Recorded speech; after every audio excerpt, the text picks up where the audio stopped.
ভোররাত্রিতে আমার মা বোনদের কত কষ্ট গো। ও গো ঝাঁটর বাবু উঠো গো, আরে ঘ্যান ঘ্যান করে চিল্লাইস না তো।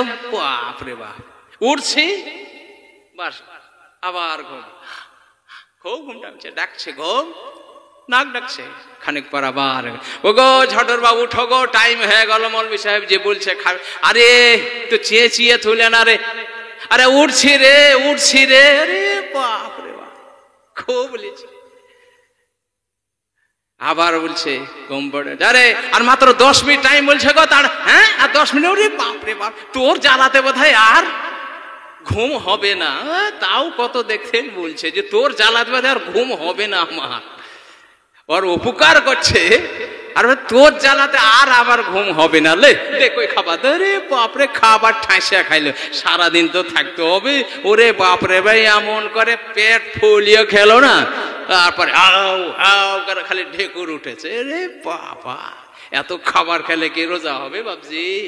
আমার নবী বলেছেন খুব অল্প খাবার খাবে, 3 ভাগের 1 ভাগ খাবার খাবে, 1 ভাগ পানি খাবে, আর 1 ভাগ হাওয়া বাতাসের জন্য রাখবে, তোমার পেটের অসুখ থাকবে না। জোরে বলেন। কিন্তু আমরা কি সেটা করবো মৌলানা সাহেব? নিমন্ত্রণের বাইরে 500 টাকা লাগবে, পেট পুরা খাতো। ওরে বাপ রে বাপ, একটাও ছাড়া যাবে না, যা দেবে ঘাটাঘাট সবকে মারবে। গোস্ত কই গো, ওকে দিছে তাও মানে একটু খারাপ হলে ফেলে দিবে। আরে বাবা, আর এইটুকু খাবারের জন্য আজ থেকে 40 বছর পূর্বে হায়রে আমরা মানুষ পাইনি। আমার বাপজিরা কত কষ্ট করেছে নাকি। আর আমাদের প্লেটে খাবার রাখতে হবে, এখন এমন সিচুয়েশন তৈরি হয়েছে, খাবার রাখতে হবে। যদি 4টা মুছা খাই, ওরে তো জীবনে কোনোদিন বিহার বাড়িতে খাইনি নাকি রে, একবারে যে চাষা কি বলবে না, 4টা মুছা খাইছে, ওর কিন্তু খাওয়াটা যে নবীর সুন্নত এটা আর বুঝে না। কারণ ওখানে যদি বরকতের ভাত থাকে, এই জন্য নবী বলেছে পরিষ্কার করে খাবে, এবং হাদিস শরীফে আছে সেটাকে ধুয়ে খাবে। জোরে বলে, পেটের অসুখ থাকবে না। কিন্তু আমরা তো সেভাবে খাবো না, একবার পেট ফুল করে খাবো। আর রোজার মাস গ্যাস হয়ে গেছে হুজুর, মানে বেশি করে খাও গা, গোস্ত পাইছ না বাবা, আর বেবিকে খালি জ্বালাছো, কত ডাকে, কেন অল্প করে খাওয়া হয় না বলে সারাদিন থাকা যায় নাকি? আমরা কাজ করছি, আপনি তার কাজ করেন না, লোক করে মসজিদে বসে থাকেন, জালসা করে বেড়েছেন, মাদ্রাসায় পড়াচ্ছেন বলে কিছু টের পাচ্ছেন না। রে বাবা, মৌলভী সাহেব কি লিবে? আচ্ছা তাহলে আরে বাবা, আমার ভাইরা, আমার মা বোনেরা, হযরতে আদম রাদিয়াল্লাহু তাআলা কি করলেন, গেলেন, অল্প খেলেন, আবার জিকির আজগারে লিপ্ত হয়ে গেলেন। এইভাবে করতে করতে, জিকির করতে করতে সাধনা করে সিদ্ধি লাভ করে আল্লাহর ওলি হয়ে গেলেন। তারপরে তিনি একটা নদী ধারে বসে রয়েছেন, ছিঁড়ে ফাটা জামা, ফেটে গেছে জামা, সুই দিয়ে, ছুঁচ দিয়ে, আপনারা কি বলেন, ছুঁচ না সুই? হ্যাঁ, দুটোই। তাহলে সুই দিয়ে ছিঁড়ে গেছে জামা, সেটাকে সেলাই করছেন। ওই গ্রামের একজন মানুষ আপনার আসে, বলে দেখ কত বড় পাগল, ওই দেখো আদম একেবারে মূর্খ, সিংহাসন ছেড়ে দিয়ে আজকে দেখ ফকির সেজেছে। দেখ, জামার যার অভাব ছিল না, প্যান্টের যার অভাব ছিল না, যার পোশাকের অভাব ছিল না, চপ্পলের অভাব ছিল না, আজকে ছিঁড়ে ফাটা জামা সেলাই করতেছে। এর মতো মূর্খকে কেউ দিত আছে দুনিয়াতে? হযরতে আদম রাদিয়াল্লাহু তাআলা আনহু তিনি বললেন, ও ভাই দাঁড়াও। বলে কিসের জন্য? বলে তুমি আমাকে পাগল বলছো, ঠিকই বলেছো, আমি দুনিয়ার কারো পাগল না, আমি পাগল হচ্ছে আপন মাওলা। পাগল আমি আল্লাহর হয়েছি। কত বড় পাগল হয়েছি, পরীক্ষা করবে নাকি? কি পরীক্ষা দেখাবি? বলে দেখবে নাকি? বলে হ্যাঁ দেখাও। বলে হাতে আমার কি? বলে এটা সুই। দেখো ভালো করে ফলো করো, ব্রেন ঠিকঠাক রাখো। হ্যাঁ ঠিক আছে। ওই সুইটা নিয়ে আপনার কি করলেন? নদীতে নিক্ষেপ করে দিলেন, ফেলে দিলেন। ফেলে দেওয়ার পরে বলতেছে, নদীর মাছ, আমার সুইটা তাড়াতাড়ি এনে দে, আমার দরকার। জোরে বলেন। কি গো, পাওয়া যাবে নাকি ফেলে দিলে? অন্ধকারে তো রেখে দিলে আপনার পাওয়া মুশকিল। আর ও নদীতে নিক্ষেপ করেছে, দিয়ে বলছে সুইটে নিয়ে এই মাছগুলো আমার কাছে। বলা মাত্র বাবা জবান থেকে বেরিয়ে সাথে সাথে আপনার যতগুলো সেই আপনার নদীতে মাছ ছিল সকল আপনার মাছের মুখে একটা করে সুই আছে। জোরে বলেন। সবাই গিড়গিড় করছে, হাতে নিলেন, আরে এটা তো সোনার, এটা আমার না। জোরে বলেন। এটা তো হীরার, না এটা আমার না। আর এটা মুক্তার, এটা আমার না। আচ্ছা আমার মতন বক্তা সাহেব যদি যায় তাহলে ছাড়বে? ওরে বাপরে, লোহার সুচ দিয়ে যদি সোনার পাই হীরার পাই তাহলে তো পকেটে ভরবো। আমার আল্লাহ পরীক্ষা করছেন। জোরে বলে। আমার আল্লাহ পাক আল্লাহ তাআলা বলেছেন কোরআন ভাষায়, আল্লাহ পাক বলেন ওয়ালা নাবলুওয়ান্নাকুম বিশাইয়্যিম মিনাল খাউফি ওয়াল জু'i ওয়া নাকসিম মিনাল আমওয়ালি ওয়াল আনফুসি ওয়াস সামারাত ওয়া বাশশিরিস সাবিরিন। জোরে বলেন। আমি আল্লাহ পাক আমার বান্দা বান্দীদেরকে অবশ্যই পরীক্ষা করব, বস্তু দিয়ে, ভয় দেখিয়ে, অসুখ দিয়ে, সম্পদের ক্ষতি করে আমি তাদেরকে পরীক্ষা করব। এই পরীক্ষাতে যারা উত্তীর্ণ হবে তাদের জন্য সুসংবাদ। চিৎকার করে বলেন সুবহানাল্লাহ। সেইটা নিলেন, ওই মানুষটাও অবাক। আশ্চর্য ব্যাপার, মাছে কি করে সুই নিয়ে আসলো? এ তো অবাক করা ব্যাপার। সত্যিকারই আশ্চর্য লাগছে। কি গো, আশ্চর্য হবে না? আপনার কথা আমার কথা শুনবে নাকি? আশ্চর্য ব্যাপার, মাছে কি করে সুই নিয়ে চলে আসো? বলা মাত্র সুইগুলো নিয়ে এটা সব নিক্ষেপ করতে করতে শেষে একটা ওই মাছের মুখে দেখছে লোহার সুই। এই সুইটা দেখা বলে এটাই আমার সুই। জোরে বলেন। বলে ও আল্লাহর বান্দা, এবার দেখো বুঝো, ওই সিংহাসনকে ছেড়ে দিয়ে আমি কোথায় পৌঁছেছি। আমার আল্লাহ পাক আমার মর্যাদা কোথায় দিয়েছে গো। যদি একজন আল্লাহওয়ালা হয়, আল্লাহর ওলি হয়ে যায়, সারা বিশ্ব তার কদমে চুমো দিবি। অবাক হয়ে হয়তো ও পাগলের মতো ছুটে চলে গেল। আশ্চর্য ব্যাপার। বলে হ্যাঁ, এটাই হচ্ছে আল্লাহর ওলিদের কারামত, এটাই হচ্ছে আল্লাহর ওলি। বাইনাবার মা বোনেরা, তারপরে তিনি চলে আসলেন। আসার পরে বাজারে কথা বলতেছে ওজিরের মাধ্যম দিয়ে।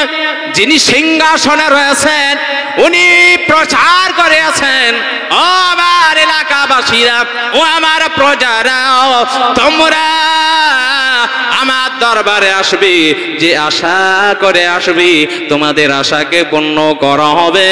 আর তোমাদেরকে কোনো রকমের মারধর করা হবে না, অপমান করা হবে না, অসম্মান করা হবে না। যেটা বলবে তোমাদের পূর্ণ করা হবে। এ প্রচার চলছে। তা হযরত আদম রাদিয়াল্লাহু তাআলা আনহু বাজারে এসেছেন। আরে তাহলে তো আমাকেও যেতে হবে। টাইম দিয়ে দিয়েছে। ওই দিনে আপনার হায়রে লোকে লোকারণ্য, ভিড়ের ঠেল সহে না, এত মানুষ, এত মানুষ। সব রেডি হওয়ার পরে বাদশাহ নামদার ওজিরকে বললেন, কি গো সব হাজির? বলে হ্যাঁ, সব তো চলে এসেছে। বাদশাহ নামদার বলে এক এক করে ডাকো। ডাকা হলো। কি ব্যাপার, কি কারণে এসেছে বলো।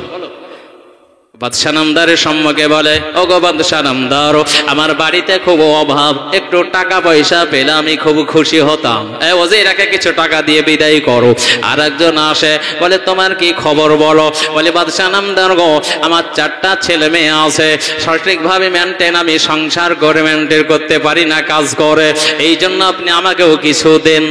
বলে একেও কিছু দাও, বিদায় করো। এইভাবে করতে করতে করতে সবই টাকা পয়সাওয়ালা, সবাই টাকা পয়সার জন্য আবেদন, কোন জিনিসের আবেদন নাই, কিছুটির আবেদন, খালি টাকা। সব কমপ্লিট। ওই ছিঁড়ে ফাটা পোশাক পরে আল্লাহর ওলি হযরত আদম রাদিয়াল্লাহু তাআলা আনহু, তিনি আপনার কি করছেন গো, সব শেষে এসেছেন, কি ব্যাপার? ওদের ফেল ফেল করে তাকায়। ওদের বলে তুমি নাহি বেশি চাইবে মনে বলছে। হযরত আদম বলে আমি কি চাইবো তুমি কি করে জানলে? ওই বোকা কতিকার, আমি টাকা চাইবো কি পয়সা চাইবো কি চাইবে তুমি কি করে জানো? তুমি আমার পোশাক দিয়ে বিচার করছো? বলে কি হয়েছে বলো, কি চাও? হযরত আদম বলে, ও ওজির বাবা, প্রচার শুনে এসেছি, তোমার ভয় আমি পাই না, তোমার বাদশারও আমি ভয় করি না।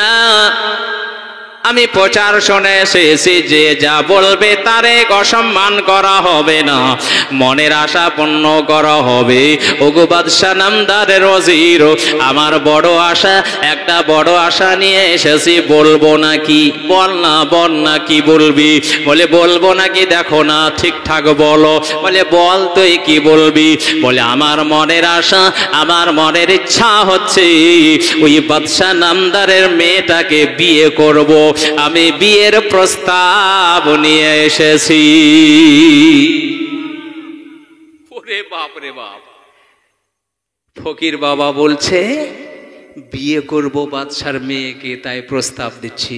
ওরে শোনার পরে ওজিরের চোখ একবারে মোটা মোটা করে দিয়েছে। ওরে লাঠি খান নিয়ে আই তোরে, এ ফকিরের কাজ আছে দেখ, বিয়ের জন্য বলতে এসেছে, লিয়াই ডান্ডাটা। হযরতে আদম বলে, কি কথা শুনে চমকে গেলে না? তুমি মনে করছো যে তোমার ডান্ডা দেখালে আমি ভয় পাবো? সে গড়ে বালি, আমি যাকে ভয় করে তিনি হচ্ছেন আমার স্রষ্টা। জোরে বলেন, আমি কাউকে দেখে ভয় করি না। কি বলছো তুমি? এই তর্ক বিতর্ক হতে হতে বাদশা ছুটে চলে এসেছে। কিসের জন্য চিৎকার হট্টগোল কেন, কিসের? ছুটে আসলেন। আরে কি হয়েছে তোমাদের মধ্যে, এত তর্ক কেন? বলে বাদশা নামদার, আপনার প্রচার অনুযায়ী আমি কথা বলছি, তা আপনার ওজিরগণ আমাকে অসম্মান করছে। আপনি তো বলেছেন কাউকে অসম্মান করা হবে না, যেটা বলবে তাকে তার আশাকে পূর্ণ করা হবে। এটা কি করছে দেখুন, আপনি নিষেধ করেন। হযরত আদম রাদিয়াল্লাহু তাআলা জোর গলায় বলছেন, বলে কি হয়েছে তোমাদের মধ্যে? বলে আপনি তো বলেছেন যে বিষয় আমার দরবারে বলবে তার মনের আশাকে পূর্ণ করা হবে। তো আমি বললাম যে আমার মনের আশা হচ্ছে বাদশার মেয়েকে বিয়ে করব, বিয়ের প্রস্তাব আমি দিচ্ছি। তো এতেই ও গরম হয়ে গেছে। বাদশা বলছে, ওরে বাপরে, ইও তো কম ফকির লাই রে বাবা, যেমন তেমন কথা তো বলেনি।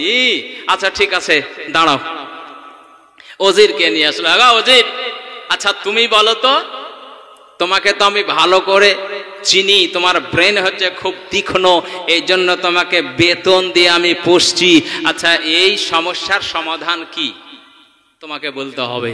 তো ওজির বলছে, সে তো বটে, আমার তো ব্রেন কঠিন। ওরে বাপরে, নিজের নাম পালে কত যে ফুলে মানুষ।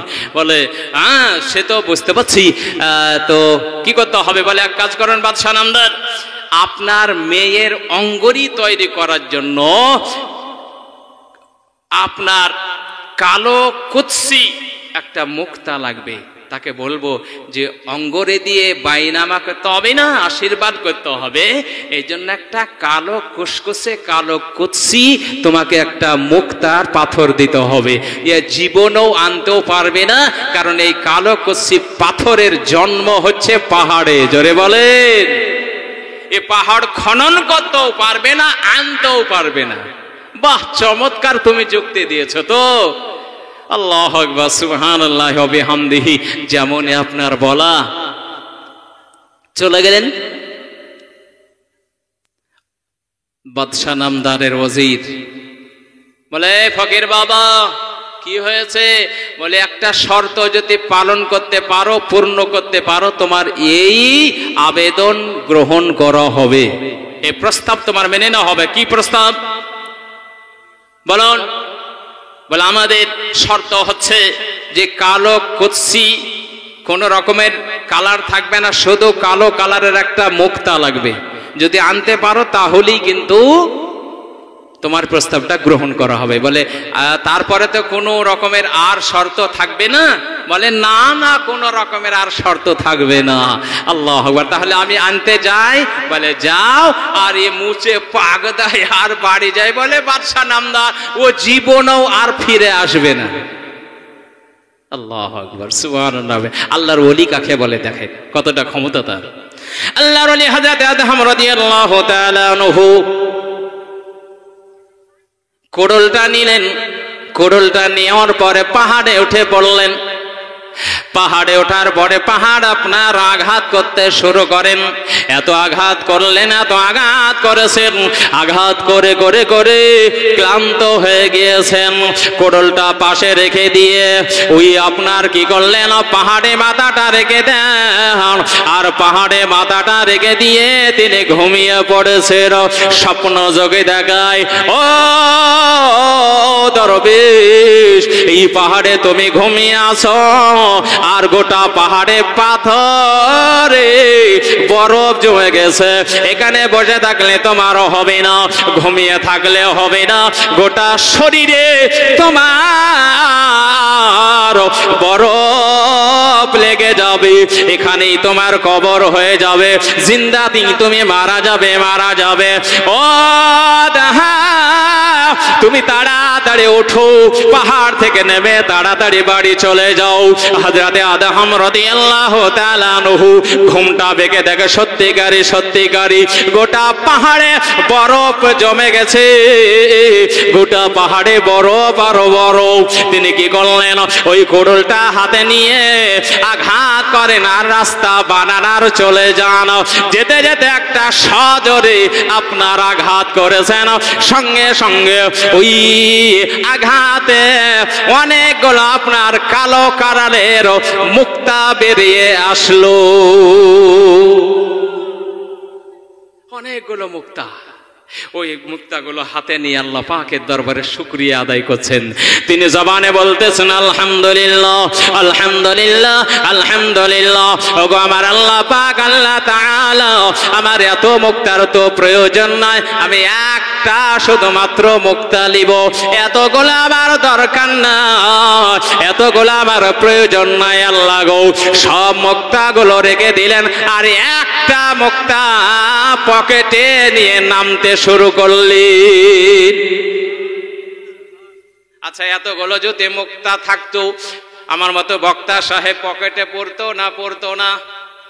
কেউ আপনার যদি রাস্তায় পড়ে পেন, পড়ে আছে মুক্তা, সোনার মালাই পড়ে আছে, তাহলে কি হাতে উঠাবেন না উঠাবেন না?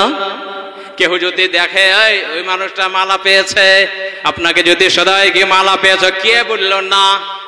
আমরা মিথ্যা কথা বলবো? আমার আল্লাহ পাক আল্লাহ তাআলা বললেন, ও দাহাব, তুমি একটা মাত্র নিবে আর নিবে না। তুমি পরীক্ষায় আমার উত্তীর্ণ হয়ে গিয়েছো, জোরে বলেন সুবহানাল্লাহ। আল্লাহ পাক আল্লাহ তাআলার পরীক্ষায় তিনি উত্তীর্ণ হয়েছে। বাড়ি না গিয়ে ওই আপনার পাহাড় থেকে নেবে নেবে নেবে তিনি দৌড়ে এসে কয়েক ঘন্টার মধ্যে বাদশার মেন গেটে হাজির হয়ে গিয়েছে। মেন গেটে হাজির, আওয়াজ দেয়, কয় ওজির সাহেব, কোথায় আছেন ওজির সাহেব? বারে, এ তো ওই তো ফকিরের আওয়াজ। এই হঠাৎ করে আবার এসে কি বলবে রে? চলে আসে, দরজা খোলা হলো। আরে কি হয়েছে, চিৎকার করে কেন? বলে, ওজির সাহেব, আপনি যে শর্তটা দিয়েছিলেন না, আমি আপনার শর্ত পূর্ণ করার জন্য এসেছি। কেন, তুমি কালো মুক্তা নিয়ে এসেছো নাকি সাথে? বলে, হ্যাঁ, আপনি তো বললেন। এই জন্য তো এই জি নেন। ওরে বাপরে, কালো মুক্তাটা দেখে তো ও বেহুশ, অবাক হয়ে গেল। আরে এ পেলো কোথা থেকে? বলে, কোথা থেকে, কোনো বাড়ি থেকে চুরি টুরি করে আনোনি তো? বলে, নাউজুবিল্লাহি মিন জালিক, জীবনে কোনোদিন চুরি আমি করিনি। আজকেও চুরি করে নিয়ে আসেনি, এটা আমার আল্লাহ পাকের দয়াতে আমি পেয়েছি। জোরে বলেন। আমার আল্লাহ পাক আল্লাহ তাআলা আমার প্রতি অনুগ্রহ করেছেন। আমি আল্লাহর কাছে দোয়া করেছিলাম, আল্লাহ তোমার দরবারে প্রার্থনা করেছি, আল্লাহ গো তুমি না বলেছো ও আমার বান্দা বান্দিরাও তোমরা যখন বিপদগামী হবে, যখন তুমি কোনো মুসিবতে পড়বে, আমার দরবারে তোমরা দোয়া করবে। আল্লাহ পাক আল্লাহ তাআলা বলেছেন, ওয়াকালা রাব্বুকুম উদউনি আস্তাজিব লাকুম, তোমরা যখন কোনো বিপদগামী হবে, মুসিবতেও হবে, তোমরা আমার দরবারে দোয়া করবে, আমি আল্লাহ পাক আল্লাহ তাআলা তোমাদের দোয়াকে কবুল করে নিয়ে আমি তোমাদের মনের আশা পূর্ণ করে দিব। আমি আল্লাহ পাকের দরবারে দোয়া করেছি, আমার আল্লাহ পাক আমাকে মুক্তা দান করেছে। এই নাও এই কালো কুৎসি কালারের আপনার মুক্তাটা বাদশাহ দরবারে হাজির করা হলো। বাদশাহ দেখে অবাক, ওজিরও দেখে অবাক, অন্যান্য মানুষও সবাই দেখে অবাক। পেল কোথা থেকে, কেমন করে পেল? বাদশাহ নামদার বলে, এখন উপায় কি ওজির বলো? বলে বাদশাহ নামদার, আর একটা আমার কাছে উপায় আছে, জীবনে কোনোদিন আপনার দরবারে আসবে না। বলে কি উপায় বলো? বলে ওগো বাদশাহ নামদার, আপনার মেয়ের হার বানাতে হবে, মালা তৈরি করতে হবে, যার জন্য আপনার হিরে লাগবে। হিরে, যেই হিরের জন্ম হয় সমুদ্রে। জোরে বলেন সুবহানাল্লাহ। সমুদ্রের পানি ছেঁকতেও পারবে না, শেষ করতেও পারবে না, আর ওই হিরে আনতেও পারবে না। আর এই প্রস্তাব তার গ্রহণ হবে না, আর জীবনে কোনোদিন আপনার বাড়ি আসবে না। বলে ঠিক আছে, তাই গিয়ে তাকে বলো। ওই ওজির আসলো, আসার পরে বলল, এ বাবা, এ দরবেশ, আর একটা শর্ত। আরে আপনি তো বললেন একটাই শর্ত, আবার ঘুরিয়ে আর একটা শর্ত। বলে কি শর্ত বলুন? বলে আপনার ওই কন্যার মালা তৈরি করতে হবে, গলার হার তৈরি করতে হবে, এই জন্য একটা আপনার হোয়াইট কালারের, সাদা কালারের হিরে লাগবে। হিরে যদি মালা ভর আনতে পারো, তোমার প্রস্তাবটা গ্রহণ করা হবে। আল্লাহু আকবার, সুবহানাল্লাহ বিহামদিহি।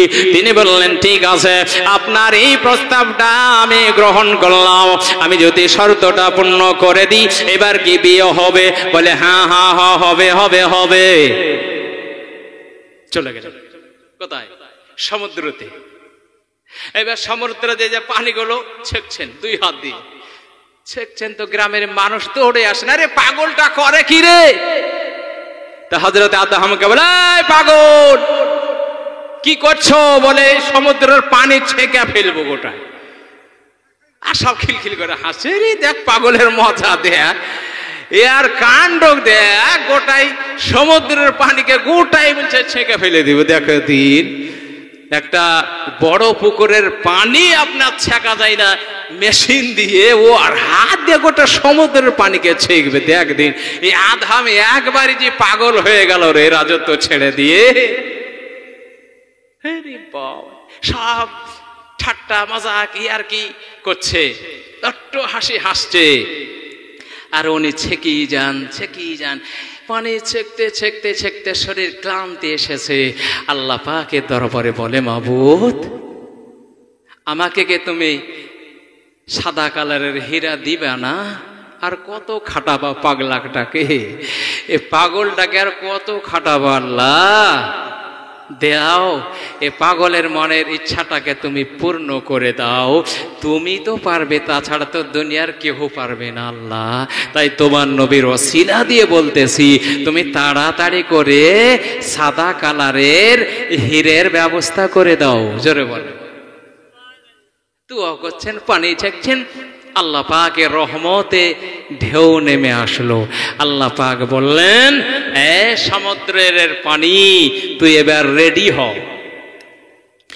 আল্লাহ বললেন, হাওয়া, আমি বাতাসকে তৈরি করেছি, আমি আল্লাহ। সকল বস্তুকে তৈরি করেছি। ও বাতাস তাড়াতাড়ি যাও, যেই সমুদ্রতে আমার বান্দা আদহাম পানি ছেঁকতেছে, তুই এমন করে কাল বৈশাখে আপনার বাতাস দিবি, তোর কাজ হবে বাতাস দেওয়া। বাতাসকে বলে দিলেন আল্লাহ, পানিকে বলতেছেন এ সমুদ্রের পানি রে, শোন শোন, যখনই বাতাস তোর বুকে আসবে আর তোর বুকে যতগুলো যেখানে আপনার আনাচে কানাচে হিরে থাক না কেন, সব হিরে গুলো আমার ওই বান্দার হাতের কাছে জমা হয়ে যাবে। ও আমার আল্লাহ কত দয়ালু, কত আমার আল্লাহ মেহেরবান, বান্দার প্রতি বান্দীদের প্রতি, অসহায় বান্দা বান্দীদের প্রতি কত দয়ালু আল্লাহ গো।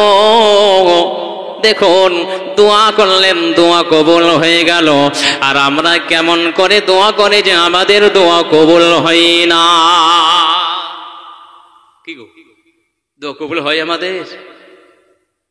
দোয়া কবুল হয় না। কেন হয় না? কারণ তো কিছু আছে। আমরা সেইভাবে তো দোয়া করতে জানি না, আমরা সেই নিয়মও জানি না।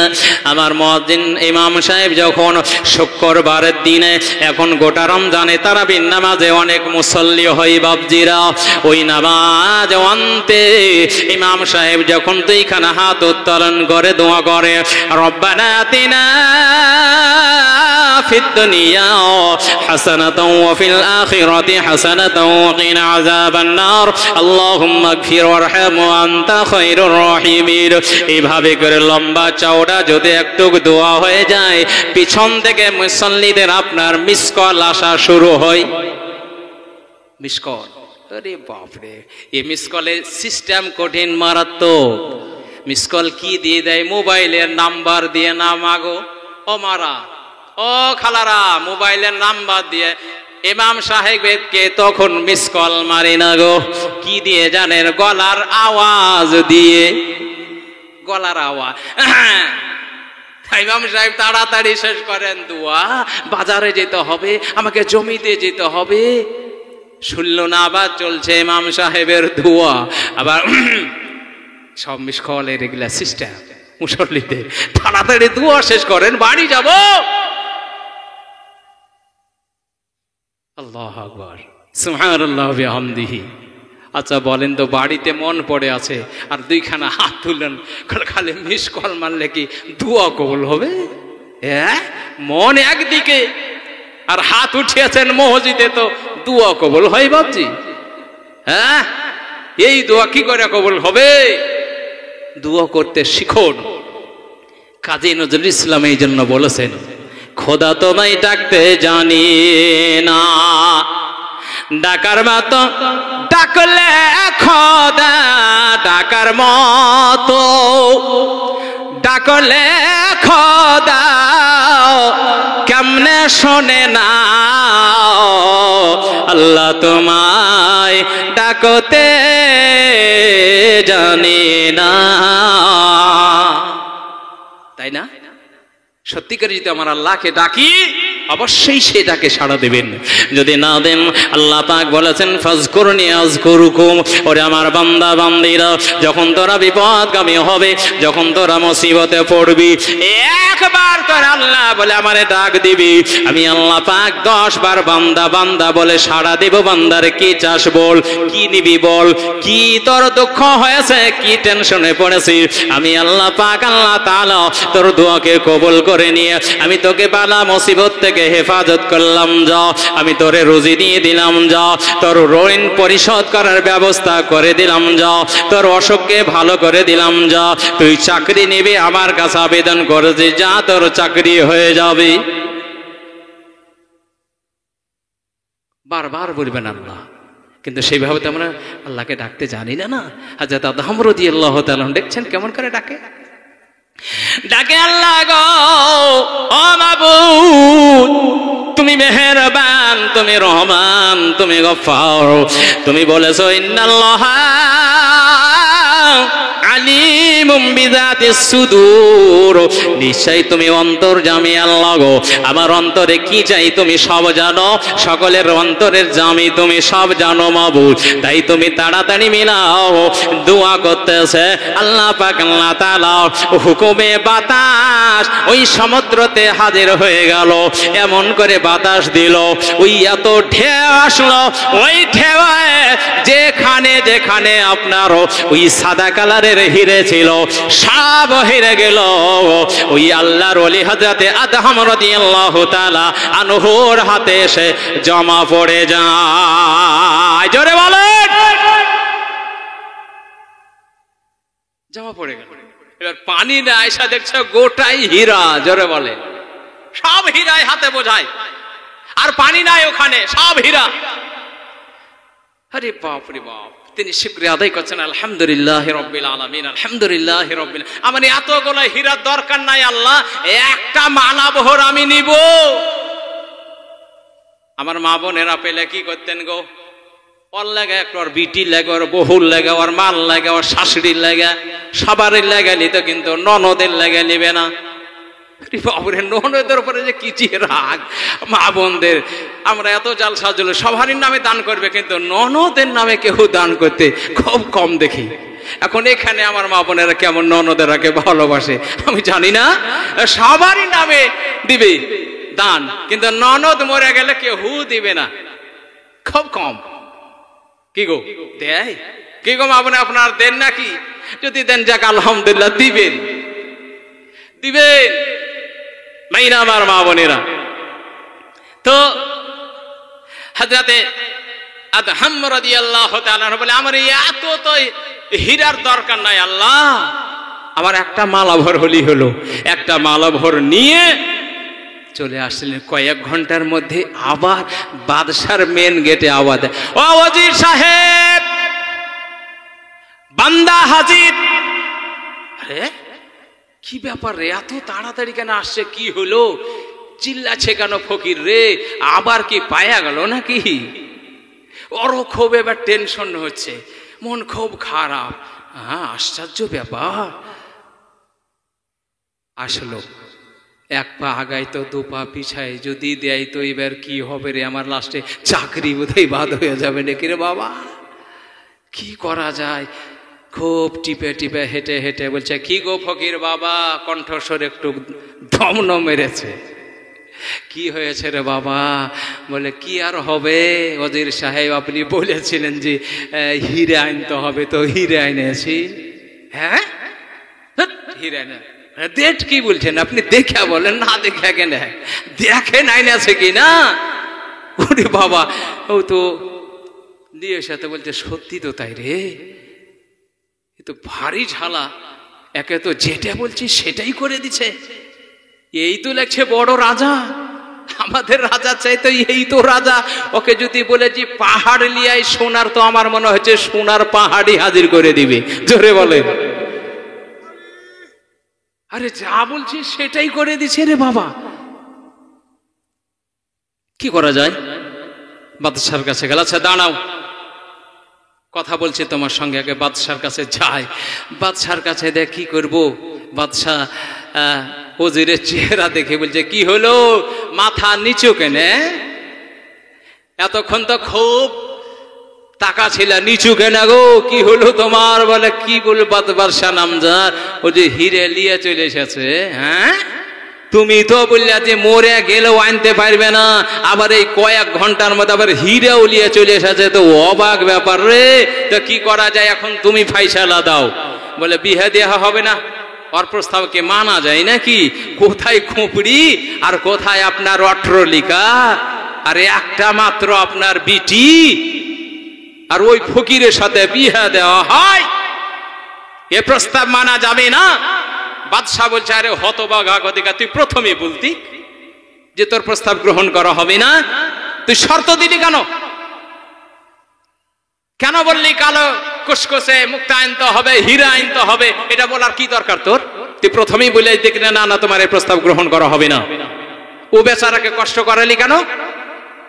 কি করবো বাদশাহ নামদার, যাই হোক আমি এটাকে মেনটেন করছি, তাই কি বিয়ে দেওয়া হয় নাকি? আরে বাপরে, দেখছেন কিছু কিছু আপনার দালাল আছে যারা এজেন্ট, তারা খুব মারাত্মক হয়। ও ডাক্তারের চাইতে বড় ডাক্তার। আরে বাপরে বাপ, দালালের অভাব তো নাই, এজেন্টের অভাব নাই, যে শান্তি নাই। এ খ মুশকিল, কি করা যায় রে, কি করি, বড় বিপদ। বলে বিয়ের প্রস্তাব মানা যাবে না, আমি যাই ওকে বলি গা। দরবারের সামনে হাজির, বলে এই প্রস্তাব গ্রহণ করা হবে না। বলে এতক্ষণ তোমরা খাটালে কেন? বলে তোমার সঙ্গে আমরা ইয়ার কি করছিলাম, মজাক করছিলাম। জোরে বলেন নাউজুবিল্লাহ।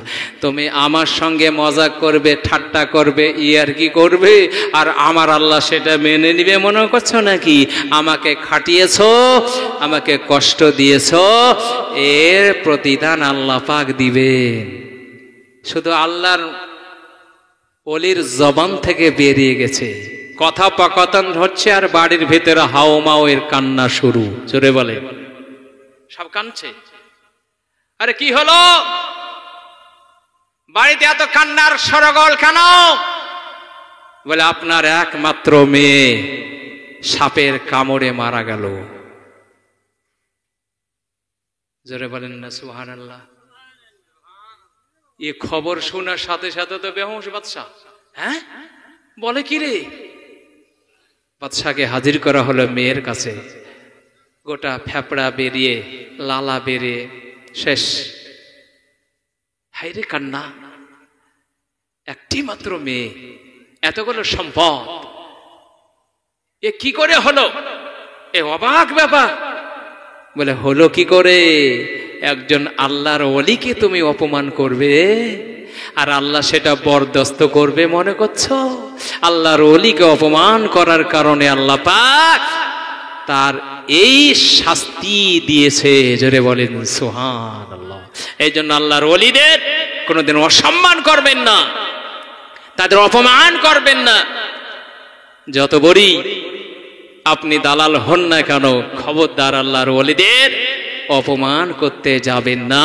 ভাইরা আমার, মা বোনেরা, ছোট্ট একটা আপনাদের দৃষ্টান্তমূলক বলি। একজন বাদশাহ বলছে, আমার মনের ইচ্ছা কেউ যদি বলে দিতে পারে আমি তাকে 40,000 টাকা পুরস্কার দিব। তো সবাই এসে হাজির, গোটা টাকা লেওয়ার লাগা বলবো, হলে হবে, না হলে না হবে। এসে হাজির, লোকে লোকারণ্য। বলে অজিত, সব লোক চলে এসেছে নাকি? বলে গোটা ময়দান বোঝায়। আচ্ছা ঠিক আছে, এক এক করে মানুষকে ডাকো। এক এক করে ডাকা হয়। বলে আমার মনের খবর তুমি বলতে পারবে তো? বলে হ্যাঁ বাদশাহ নামদার, বলে দিতে পারবো। আপনার মনে কি বলতে চাইছে? বলে একটা কথা কিন্তু আমার ঘোষণাতে ভুল হয়েছিল। বলে কি ভুল?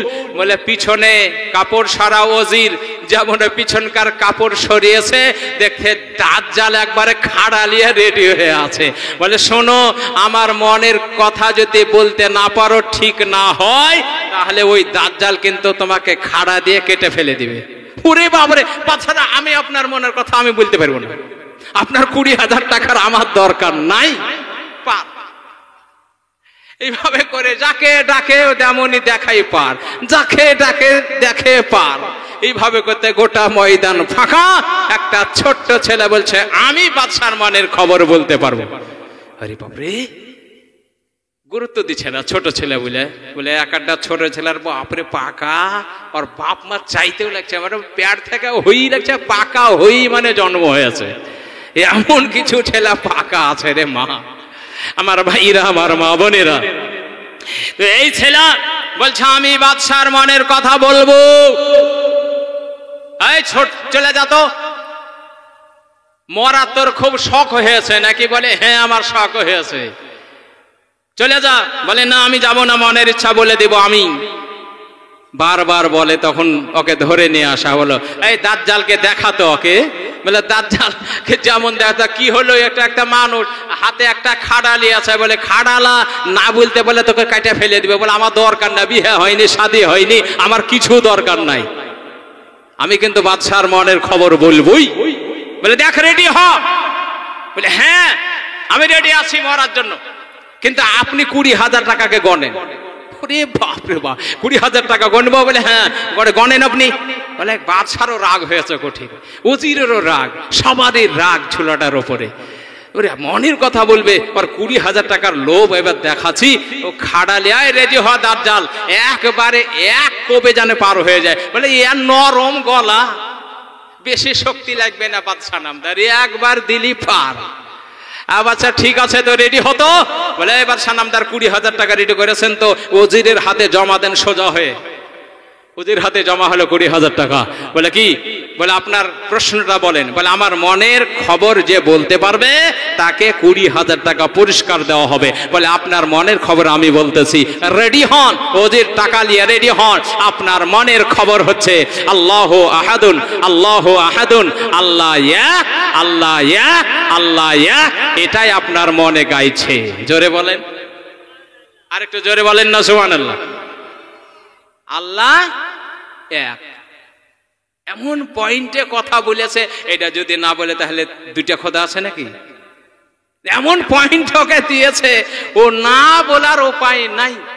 আরে কি করি এখন? আমি তো মুসলমান বাদশা, যদি বলে যে না তাহলে তো সব খেপে যাবে। এই আমাদের বাদশা মুশরিক হয়ে গেছে, কাফির হয়ে গেছে, এ তো ভারী বিপদ। বাদশাহ বলছে যে হ্যাঁ আমার মনে এটাই বলছে আল্লাহ এক, আল্লাহ এক, আল্লাহ এক। বলে 20,000 টাকা লাগান। 20,000 টাকা নিয়ে এলো একই কথাতে। ওজিরের রাগ খুব, আরে বাপরে বাপ, এ তো কদিন পরে আমার গদিতে এসে চাকরি করবে রে, একে তো মারে ফেলতে হবে। ওজির বলছে আমার মনের কথা যদি তুই বলতে পারিস আমিও তোকে 20,000 টাকা দিব। লে জ্বালা। ওজিরকে বলছে যে ব্রেন ঠিক আছে তো, 20,000 টাকা পেয়েছি, তোমারও 20,000 টাকা কিন্তু আমি হাতিয়ে নিব। বলে খবরদার তুই পারবি না। বলে রেডি হও, টাকা আছে কি পকেটে? বলে টাকা নাই। বলে ধার করো, দরকার হয়, নগদ ছাড়া আমি বলবো না। বাচ্চার কাছে 20,000 টাকা ধার। বলে রেডি? বলে হ্যাঁ। বলে আপনার মনের খবর কি জানেন? বলবো? বলে হ্যাঁ। বলে আপনার মনের খবর হচ্ছে এটাই, ইনি আমার বাদশা, ইনি আমার বাদশা, ইনি আমার বাদশা। বাপরে, বাদশার সামনে বলছে যে ইনি আমার বাদশা, এটা আমার মনের খবর। এটা আপনার মনে গাইছে, বলেন ঠিক না বেঠিক? এখন যদি বেঠিক বলে তো বাদশা কি বলবে? রে আমি তোর বাদশা লই। আরে বাপরে, তো ভারী বিপদ, কি করা যায়? বুঝতে পারতে? বলে হ্যাঁ এটাই আমার মনের খবর। বলে 20,000 দেন। 20 40,000 একটা পুটলি করে বাড়ি থেকে আপনার বাড়ির দিকে চলে যাচ্ছে। ওজির বলে হায় রে হায়, আমার 20,000 টাকা নিমেষে চলে গেল। এই 20,000 টাকা আমাকে দখল করতে হবে। তাই কয়েকটা গোলামকে পুলিশের আপনার পোশাক পরিয়ে বলল, শোন রে ভাইরা, তোরা 20,000 টাকা বাদশার ভাগ করে নিবি, আর আমার 20,000 টাকা তোরা দিয়ে দিবি। ফাঁকা মাঠে যখন একে পাবি কতল করে দিবি, কেউ দেখতে পাবে না। বাবা, ওরাও টাকার লোভে 3-4 জন রেডি। বাস ফাঁকা মাঠে গিয়ে ওকে চারিদিক থেকে ঘেরাও করল। দাঁড়া ওখানে, কি হয়েছে? টাকা ফেল। টাকা ফেলে দিল। টাকা নিয়ে যেমন হাতে নিচ্ছে তো খুব খিলখিল করে হেসে চলে যাচ্ছে, খুব হাসছে ছোঁড়া। ছোট ছোটা হাসে চলে যাচ্ছে। কি হলো রে? হাসছিস কেন? টাকা গেলে তো ব্যথা পাই, দুঃখ পাই, কাঁদে, তো হাসছিস কেন? বলে একটা কারণে হাসছি। বলে কি কারণ? বলে কারণ হচ্ছে এটাই, আমার বাবা যখন অন্তিম কাল ছিল, যখন বাবা মৃত্যুর টাইমে ছিল, আমার বাবা সেই দিন বলেছিলেন, আমার কলেজার টুকরা এসো, আমি তোমার একটা কথা বলে দিই, একটা ও ভবিষ্যৎ বাড়ি তোমাকে জানিয়ে দিই। ও বেটা, একদিন তোর এমন বিপদ হবে, ওই বিপদে তোর কাছে কিছু টাকা থাকবে। ওই টাকাটা কোনো মানুষ তোর নেওয়ার জন্য আসবে। প্রথম হাতে যে ব্যক্তি নিবে, তুই জেনে রাখবি ওই ছেলেটা অবৈধ সন্তান, জারদ সন্তান। তাই আমি হাসছি, আপনাদের মধ্যে জারদ সন্তান কোনটা? ওরে বাপরে বাপ। আর একদম 20,000 টাকা, আমার বাপের 10 বিঘা জমির মালিক, আমি জারদ সন্তান হতে যাব, তোর 20,000 টাকা পড়ে থাক, 40,000 টাকা সব পড়ে থাক। আর একজন বলছে লে তুই লে। বলে আমি কেনা জারদ সন্তান হতে যাব রে? তুই লে। বলে আমিও কেনা জারদ সন্তান হতে। ওই ছোট্ট ছেলের কথা শুনে তিনজনই টাকা ফেলে চলে যায়, বলে আমরা এই টাকা নিব না, আর জারদ সন্তানও হব না, সব পালিয়ে গেল। এই টাকাটা নিয়ে হাসতে হাসতে বাড়ি। ওজির বলছে কই টাকা দে ফেল, 20,000 টাকা। বলে কিসের টাকা? কেন তোদেরকে যে পাঠালাম টাকা আনতে। বলে বাপরে, তোমার 20,000 টাকার লাগে, তার মধ্যে আবার 3 ভাগ হবে, ওই কটা টাকার লাগে আমি জারদ সন্তান হতে যাব? পাগল পেয়েছো তুমি আমরাকে? এটা কেন, কি হলো রে? বলে এই কেস, আমরা কেউ টাকা নিইনি। ওরে কি বলছে, করেছিস কি রে? আমি তো আরো শেষ রে, যা বাঁচতাম আরো বাঁচবো না, এই 20,000 টাকার টেনশন আমি শেষ। ভাইরা আমার, মা বোনেরা, তো কিছু আপনার মানুষ আছে, কিছু ওজির আছে খুব দুষ্ট বদমাশ, অনরব কিছু এজেন্ট আছে যে ভালো কাজ করতে এরা দেয় না। ভাইরা আমার, মা বোনের, একবার মহব্বতের সেই দরুদ শরীফ পাঠ করুন, আল্লাহুম্মা সাল্লি আলা সাইয়্যিদিনা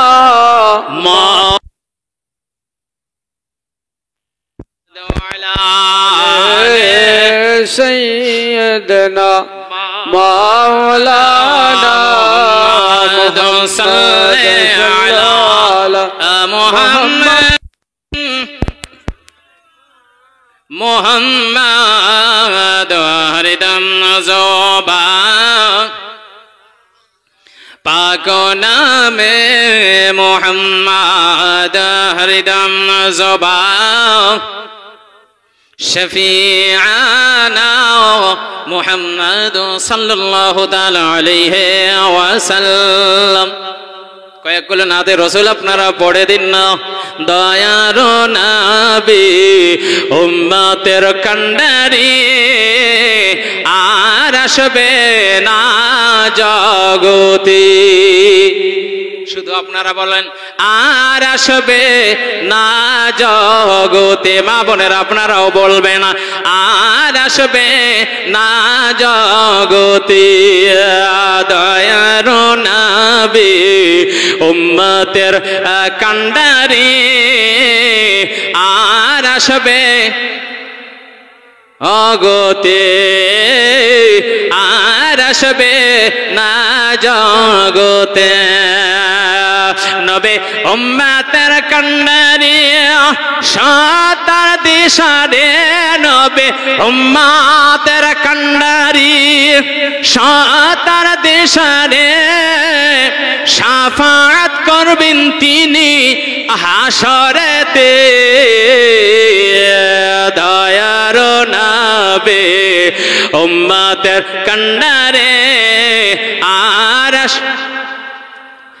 গতে, আর আসবে না জগতে।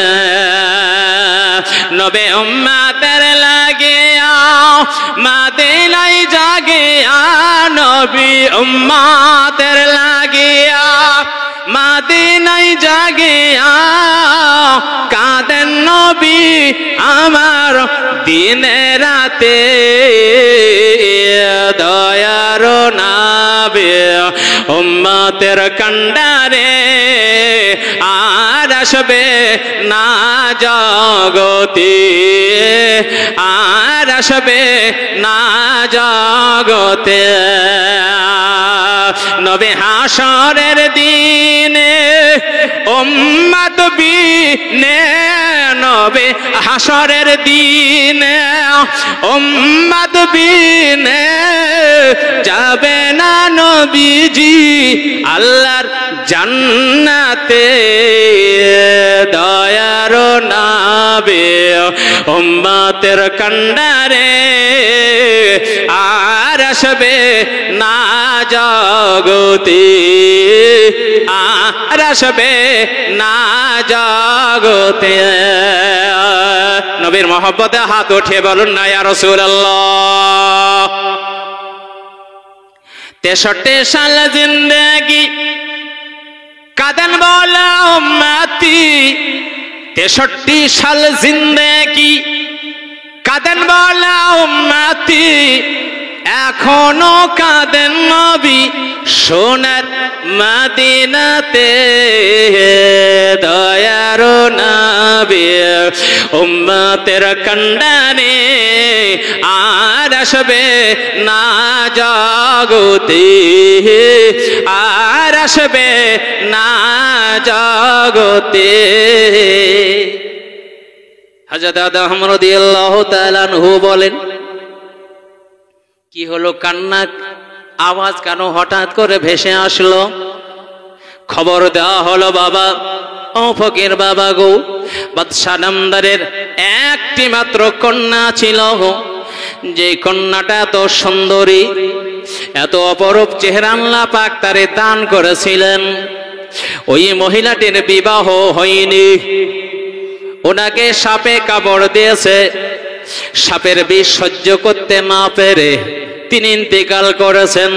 আল্লাহর ওলি হযরত আদম রাদিয়াল্লাহু তাআলা আনহু খবরটা পাওয়ার পরে বললেন, যখন মারাই গিয়েছে, আবার নবী বলেছেন, ও আমার উম্মতেরা গো, তোমরা এটা খবরদার মনে করিও না এটা মদখোর।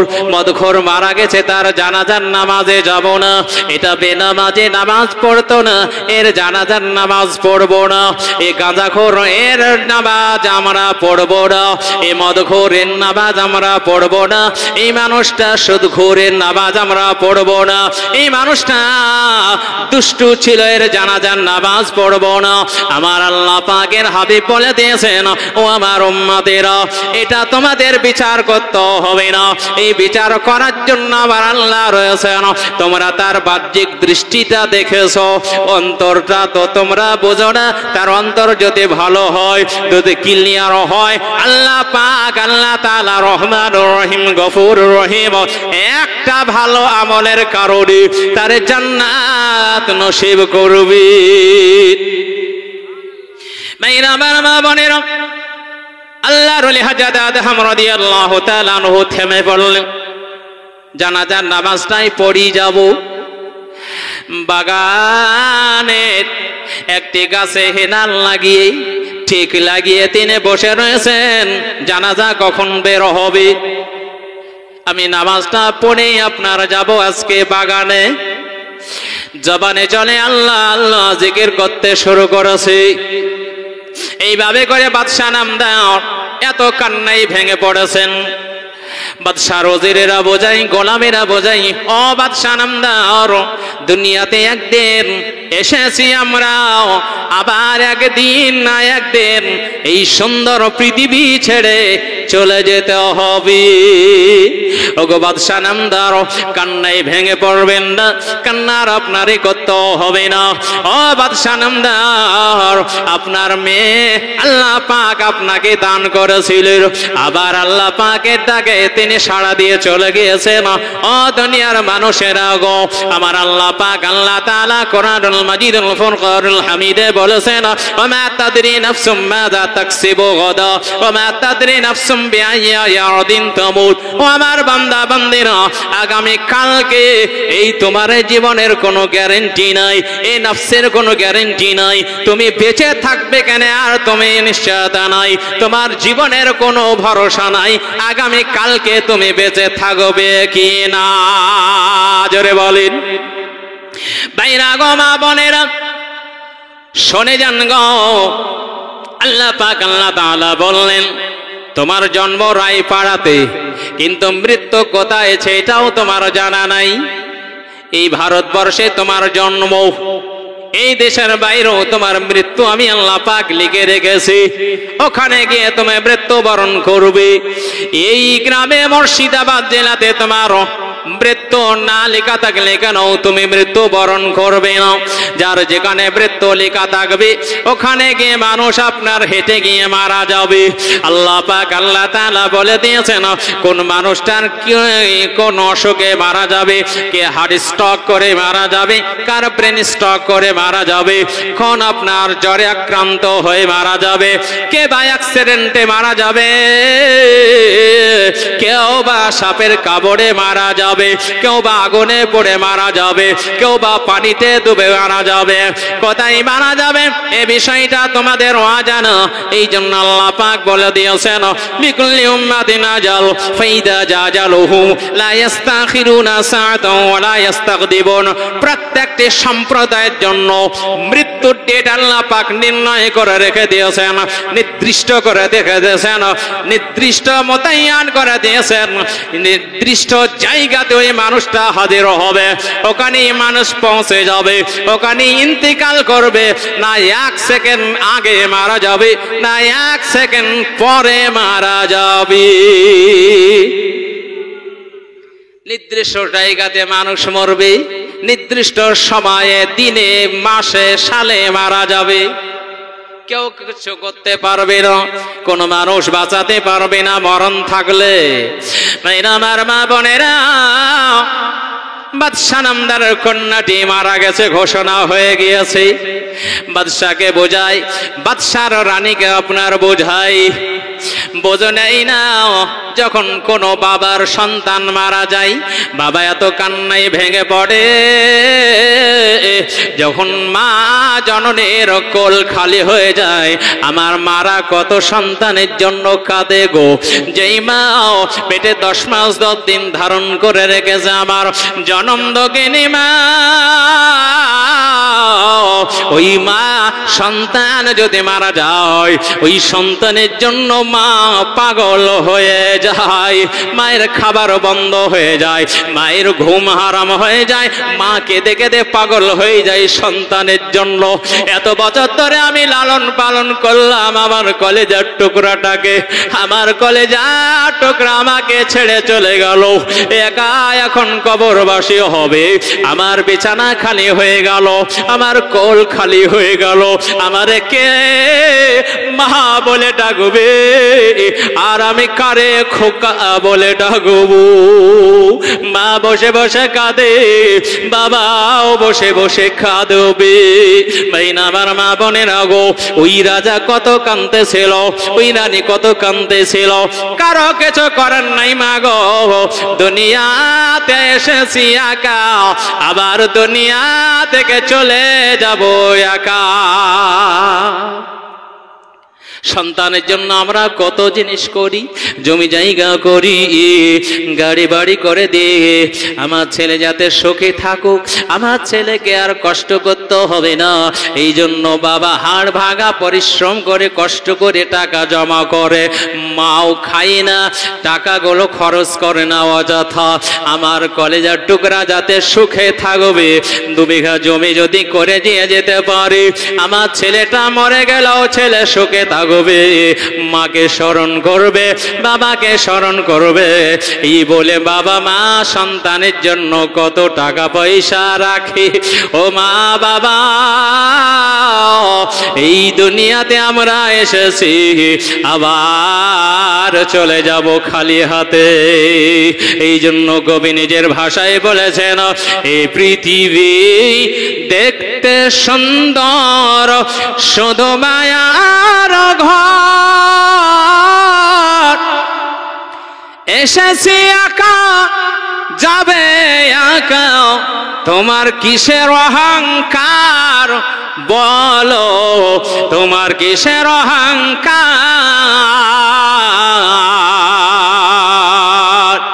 যাদের জন্য করছ তুমি জমি জায়গা ঘর, একদিন তুমি ভেবে দেখো সবই তোমার পর বলো, সবই তোমার পর।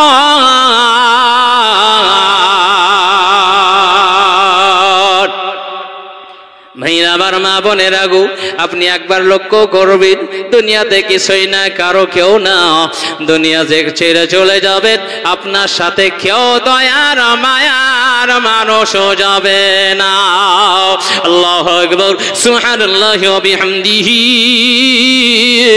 ওই বাদশা নামদারকে বোঝাও, ওই রানীকে আপনার বোঝানো হয়। তারপরে জানাজার জন্য খাটলিতে করে বাদশা নামদারের কন্যাটাকে গুটি গুটি পা করে আপনার জানাজা গা নিয়ে যাওয়া হয়। সবাই কান্নার রোল আপনার চলছে, বাদশা নামদারকে ধরে নিয়ে আসে মানুষ। আল্লাহু আকবার, সুবহানাল্লাহ বিহামদিহি। এইভাবে করে আপনার নিয়ে আসা হলো। আসার পরে ওই খাটলিটা নামানো হলো। ইমাম সাহেব আপনার কি করবেন, দাঁড়িয়ে গেলেন, বক্তব্য শুরু করলেন। ও গো ভাইরা, ও মুসলমান ভাইরা, আপনাদের কাছে কোন রকমের যদি অন্যায় করে থাকে আমরা সবাই মিলে বলি আপনারা মাফ করে দিন। আবার কেউ যদি কিছু পেয়ে থাকেন বলবেন পরিশোধ করা হবে। আল্লাহু আকবার। এই কথাগুলো আপনার কথোপকথন চলছে, সব কমপ্লিট হয়ে গেল। ইমাম সাহেব বললেন আপনার এবার নামাজের জন্য নিয়াত করে নিন। নিয়াত করা হয়ে গেল, চার তাকবীর হয়ে গেল, সালাম ফিরানো হয়ে গেল। কবরে এবার নামানোর জন্য খাটলিটা আপনার নিয়ে যাওয়া হলো। ওই খাটলিটাকে নিয়ে যাওয়ার পরে কবরের পাশে না যাওয়া হলো। দুইজন ব্যক্তি কবরে নামলেন। কবরে নামার পরে লাশটিকে কবরে রেখে দেন। বিসমিল্লাহি ওয়া আলা মিল্লাতি রাসূলিল্লাহ, জোরে বলুন না সুবহানাল্লাহ। কবরে রেখে দেওয়া হলো। মানুষ এটে বলল, পাটাটন বেশিয়ে মাটিটা শুরু করা হলো। কবর কমপ্লিট হয়ে গেল, দোয়া শুরু হয়ে গেল। বলে চলুন বাদশা নামদার। বাদশা নামদার আজ যাই না, ওই কবরে ওবর হয়ে পড়ে মা মা বলে কাঁদে। ওরে মা, হায় রে মা, একবার বুকে আই, একবার আব্বা বলে ডাক, একবার বাবা বলে ডাক। সারা জীবনের ব্যথা গলে মারে আমি ভুলে যাব, একবার কবর থেকে আয় আব্বা বলে একবার তুই ডাক। আর কোনদিন ডাকবে না বাবা বলে, আর কোনদিন বাবার পাশে আসবে না, আর বাবার কাছে কোনদিন চাইবে না। বাদশা নামদারকে কবর থেকে টেনে নিয়ে আসা হলো। সবাই যখন চলে গেলেন, আল্লাহু আকবার, সুবহানাল্লাহ বিহামদিহি, আল্লাহর ওলি হযরত আদম রাদিয়াল্লাহু তাআলা আনহু একটা সাইডে তিনি ছিলেন। সবাই চলে গেলেন, সন্ধ্যা হয়ে গেল। সন্ধ্যা বেলাতে কবরটা একটা দাগ দিয়ে তিনি একটু দূরে লুকিয়ে রইলেন। জোরে বলুন না সুবহানাল্লাহ। একটু সাইডে তিনি লুকিয়ে রয়েছেন। গভীর রাত্রি হলো, সবাই ঘুমিয়ে পড়েছে। তিনি সেখান থেকে আসলেন, কবরে দাগ দেওয়া ছিল, কবরের মাটিগুলো সব সরিয়ে দিলেন, পাটারনগুলো সরালেন, কবরে নামলেন। নামার পরে লাশটিকে কবর থেকে উঠালেন। জোরে বলেন। উঠিয়ে নেওয়ার পরে ঘাড়ে করে লাশটি জঙ্গলের দিকে নিয়ে যাচ্ছেন। তো জঙ্গলে নিয়ে যেতে যেতেই হঠাৎ করে তিনজন ব্যক্তি হাজির। তারা ছুটে আসলো। আরে কি হয়েছে? উনি মানুষের আওয়াজ দেখে লাশটিকে লিখে দিয়ে তিনি সাইডে চলে গেছেন। তো ওরা তিনজন এসে হাত খান টিপে ধরে বলছে, আরে এ তো মরেনি, জীবিত আছে, এ তো জিন্দা আছে। তারা খুব হেকিম, তারা খুব পণ্ডিত ছিল, গাড় গাছড়াতে খুব পারদর্শী, আয়ুর্বেদিকের বিষয়ে কঠিন পারদর্শী। তাদের মধ্যে বলে একে সাপড়ে কামড় দিয়েছে, এ মারা যায়নি, এখনো জিন্দা আছে, তাড়াতাড়ি ওষুধ হাজির করো। তারা হাজির করলো, তার মুখে নিয়ে গিয়ে যেমন নিয়ে যাওয়া হলো, তো মেয়েটি আপনার সত্যিকারী জিন্দা হয়ে গেল। জোরে বলেন। আসলে কিন্তু মরেনি, আদৌ মরেনি, জীবিত হয়ে গেল, উঠে বসে আছে। আর এই জীবিত যেমন হয়েছে, পিছনে আছেন না হযরত আদম রাদিয়াল্লাহু, ছুটে চলে এসেছে। আরে জীবিত, কি হয়েছে? খবর নিলেন, কি ব্যাপার? আরে এই এত সুন্দরী রানী।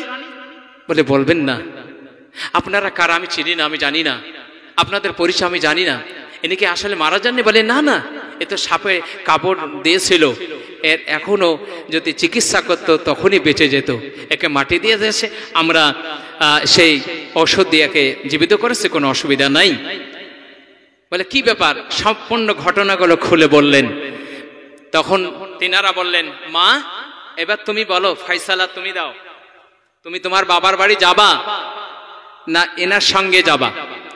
তো মেয়েটি বললেন, হুজুর এতটা যখন হয়ে গেছে আর আমি যদি এই জীবিত অবস্থায় যাই তো আমার বাপ মামও মেনে নিবে না, গ্রামের মানুষও মেনে নিবে না, বলবে যে ভূত হয়েছে, জিন হয়েছে, তার একে তার। অতএব আমি এনার সঙ্গে ঘর সংসার করতে চাই। জোরে বলেন সুবহানাল্লাহ।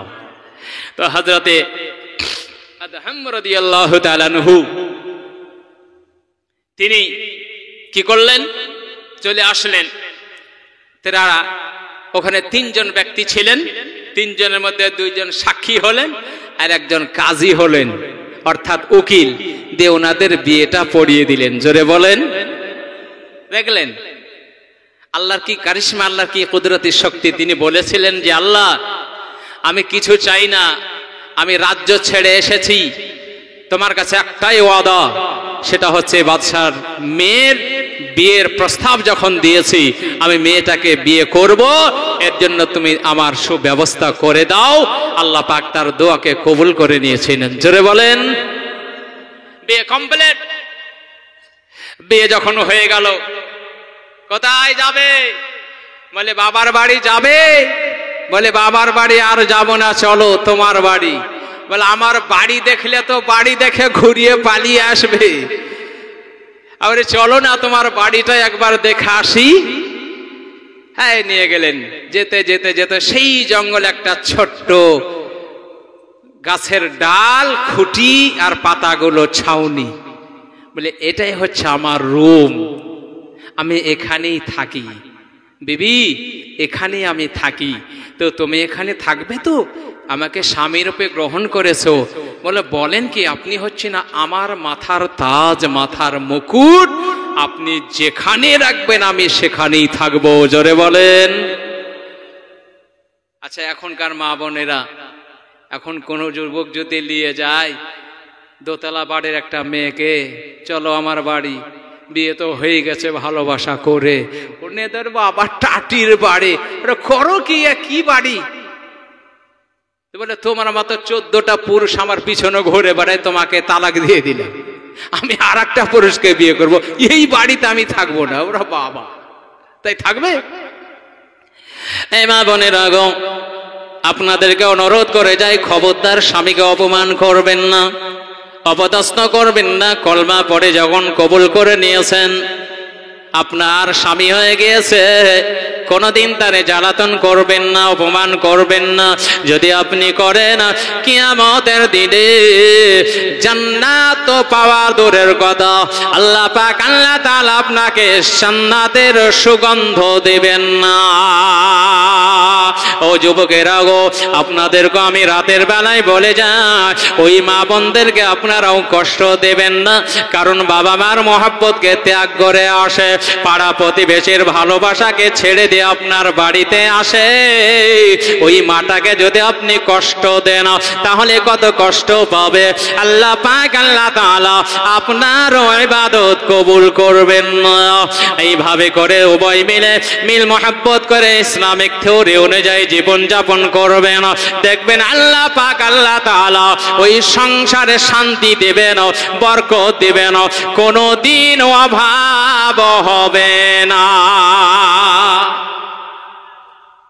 ভাইরা আমার, মা বোনেরা গো, আল্লাহর ওলি হযরত আদম রাদিয়াল্লাহু তাআলা আনহু একাই ছিলেন, দুটো হলেন, বিবি হয়ে গিয়েছে। এবার আপনার কি করলেন, ওই কাঠগুলো কাটলেন, বাজারে নিয়ে আসলেন, বাজারে বিক্রি করলেন, যা মূল্য হলো আপনার খাদ্য শস্য কিনে নিয়ে চলে গেলেন। এইভাবে করে উভয় মিলে সংসারে মেনটেন করতে শুরু করলেন, লিপ্ত হয়ে গেলেন সংসারে। এইভাবে সংসার চালাতে চালাতে চালাতে চালাতে আল্লাহ পাক আল্লাহ তাআলা রহম হয়ে গেল, আল্লাহ পাকের আপনার দয়া হয়ে গেল। ওই মহিলা মহিলাটি, যে মহিলাটিও ছিল খুবই আল্লাহ ওয়ালি, জোরে বলুন সুবহানাল্লাহ, যার নামটা ছিল হাসিনা। এই হাসিনার অর্থটাও হচ্ছে আপনার সুন্দরী, কাজও সুন্দরী, নামটাও তার সুন্দর। বাইরে আমার মা বোনেরা, এই হাসিনা ওই স্বামীর সেবা আপনার করতেন, সারাদিন কাঠগুলো কেটে বাজারে বহে নিয়ে গিয়ে বিক্রি করতেন। স্বামী যখন চলে আসতেন, বাড়িতে আসার সঙ্গে সঙ্গে তিনি ওই সর্ষের তেল দিয়ে ওই স্বামীর হাত পা গুলো মালিশ করে দিতেন। এখনকার বর্তমানে যুবক যদি কাজ করে আসে মাটি থেকে, বিবিকে বলে পাখান কোন ব্যথা, একটু তেলটা লাগিয়ে দে না। বলে আমিও সারাদিন থালি মাজিয়েছি, তোমার জন্য রান্না করেছে, আমার হাতও ব্যথা, আমার হাতটাও তুমি তেল দিয়ে মালিশ করো না। বাবা, তাড়াতাড়ি উত্তর পেয়ে যাবে। তবে আমার মা বোনেরা, রায়পাড়ার মা বোনেরা খুব ভদ্র, খুবই ভালো, স্বামীদেরকে কষ্ট দেয় না। যুবকেরাও ভালো, বিবিদেরকে বোধহয় মারধর করে না, বোতল ধরে না, খুব ভালোবাসে। এইভাবে ভালোবাসা দিয়ে জীবন যাপন করে যাবেন গো মায়েরা, আমার বাপজিরা, তরুণ যুবকেরা, এই মা বোনেরা। হযরত আদম রাদিয়াল্লাহু তাআলা আনহু সংসার করে আল্লাহ পাক আল্লাহ তাআলা হাসিনার গর্ভে একটা বাচ্চা দান করলেন, জোরে বলুন। তিনি আপনার প্রেগন্যান্ট হলেন, আল্লাহ পাক আল্লাহ তাআলা তার গর্ভে আপনার একটা সন্তান দিলেন। সময় হয়ে গেল, তারপরে দুনিয়াতে আপনার চলে আসলো, দেখলে একটা খুব সুন্দর একটা বালকের জন্ম হয়েছে। হযরতে আদম বলে নাম কি রাখবো? ও বিবি তুমি বলো। বলে নামটা চমৎকার রাখতে হবে, আমাদের জাতি পিতার নাম হচ্ছে হযরতে ইব্রাহিম আলাইহিস সালাম, আমার পুত্রটার নাম রাখবো ইব্রাহিম। নাম হলো ইব্রাহিম বিন আদম। বুঝতে পারলেন কি নাম হলো? ইব্রাহিম বিন আদম, আদমের পুত্র ইব্রাহিম। ছেলেটার নাম রাখলো কি? ইব্রাহিম। আর এখনকার ছেলে পেলে নাম করে বাপরে মারাত্মক নাম গো। নায়ক নায়িকাদের দেখছে আর ভাই এটা খুব ভালো নাম, এটাই চমৎকার নাম, চুমকি নাম ভালো রেখে দিল বেটা। বেটির নাম চুমকি, নাম রাখলো চয়ন। আমাকে একটা চয়ন বলে ফোন করেছে, চয়ন কি হলো, তুমি তোমার নাম কি? বলে আমার নাম হচ্ছে চয়ন। বলে বাবা কি করবে তুমি, আমাকে বলছো চয়ন নাম, তো বলে আমি একটা মিলাদ করবো। আরে হিন্দুর বাড়ি তো মিলাদ হবে নাকি রে বাবা, কি আগে পেছে কিছু বলো, শেখ কি আলীর কি মোহাম্মদ নাই, মোহাম্মদ নাই? বলে হ্যাঁ হ্যাঁ আছে তো। বলে তুমি বলো চয়ন নাম বলছো, তো আমি তো বলছি এটা অমুসলমান ভাইয়ের নাম, হ্যাঁ অন্য কিছু ব্যাপার আছে। বলে না হুজুর একটা মিলাদ করতে হবে, তো আমার নাম হচ্ছে চয়ন শেখ। বলে সেটা বলো। তো এমন কিছু নাম আছে বর্তমান সময়ে যা বুঝাই যান এটা মুসলমানের নাম, কে এখন অমুসলমানের নাম। ভাই আমার মা বোনেরা, নাম রাখবেন মুসলমানের ভালো নাম। আমার নবী বলেছেন কোন ব্যক্তি যদি ভালো নাম রাখে, নামের অর্থ যদি ভালো হয়, তো আল্লাহ পাক আল্লাহ তাআলা ভালো নামের ওসিলা থেকে তাকে জান্নাত নসিব করবে। জোরে বলেন নারে তাকবীর, নারায়ে রিসালাত, মাসলাকে আলা হযরত উলামায়ে আহলে সুন্নাত জিন্দাবাদ। ভাইরা আমার মা বোনেরা, নাম রাখলেন ইব্রাহিম। এখন আমার টাইম শেষ, কেন আপনারা সবাই যেন আপনার জ্ঞানী গুণী মানুষ, এক বাস আসলে আর এক বাসকে তাড়াতাড়ি ছাড়তে হবে, না হলে তাড়াতাড়ি ছাড়ো, চলে এসেছে তার মানে আমাকে তাড়াতাড়ি ছাড়তে হবে। এই ঘটনা কমপ্লিট করা যাবে না। এখন সাইজ করে বলতে গেলে অনেক টাইমের ব্যাপার আছে। আবার আপনার কি আছে, সাহরির সুব্যবস্থা আমার ভাই সাহেব করেছেন। আমাদের সারা পশ্চিম বাংলার খ্যাতি সম্পন্ন জীবনী গায়ক হযরত আল্লামা মাওলানা কারি পিয়ারুল ইসলাম চিশতি সাহেব মধুর বাণীতে আপনাদেরকে ওয়াজ শুনিয়ে গিয়েছেন। আমি অধম দুরাচার পাপাচার